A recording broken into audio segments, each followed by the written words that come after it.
the rise of the Nazis and their eventual success in securing a one-party state continues to fascinate historians and the public to this day.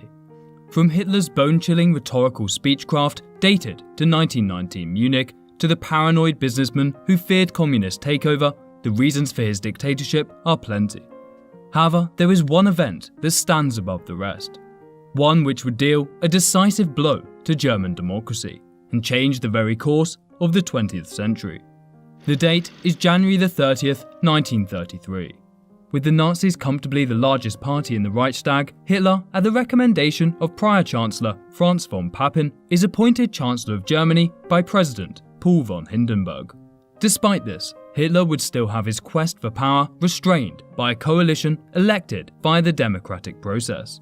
As such, the Nazis would have to work within the parameters of non-majority, a result of communist gains in the 1932 election. Thus, it would require a rather dubious stroke of luck for Hitler to unshackle himself from a system limiting his fascist goals. Such luck would strike on the night of February 27th, 1933, exactly 4 weeks after Hitler had been sworn in as Chancellor. On this cold evening, democracy would burn with the Reichstag, home of the German parliament. Reported shortly after 9 p.m, the building would be engulfed in flames, with utter devastation done to the Chamber of Deputies. As firefighters began to put out the fire, Hitler, Goebbels and Göring would all arrive by car. Outraged, severe political repercussions followed.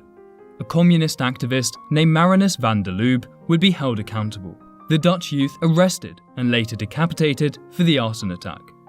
Though we will never know if he acted alone, with many historians believing Nazi conspiracy was at play, the immediate outcome of the fire saw the passing of the Reichstag fire decree. At the request of Hitler, this required President Hindenburg to authorize Article 48 of the Weimar Constitution. As a result, most civil liberties were suspended, including freedom of expression, freedom of the press, and the right of free association and assembly. Of specific importance, the decree saw the suspension of habeas corpus, the right to appeal wrongful conviction. With this barrier to illegal arrest now gone, masses of communists and opposition were rounded up. With Hitler now in complete control of emergency powers, the Nazis would manipulate the burning of the Reichstag to cause panic amongst the public. This fabricated propaganda would lead many to buy into the Nazi rhetoric of an impending communist takeover.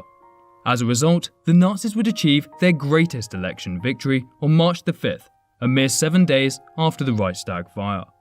Indeed, by having the Communist Party suppressed, the Nazis would decidedly increase their share of the vote from 33% to 44%.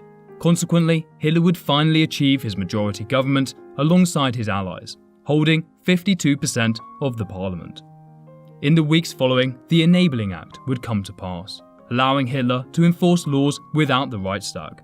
The Nazis were now fully immune to the checks and balances of government, even when violating individual rights prescribed in the Constitution.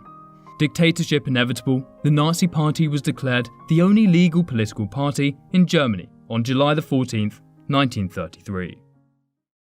With his power solidified, Hitler would begin implementing his goal of creating a greater Germanic Reich. In the lead up to World War II, his power seemed unrivaled, both within Germany and abroad. His dark vision of the future seemed inevitable. That was until his first major defeat during the Battle of Britain. If you want to learn why Hitler lost this important battle, then check out this video.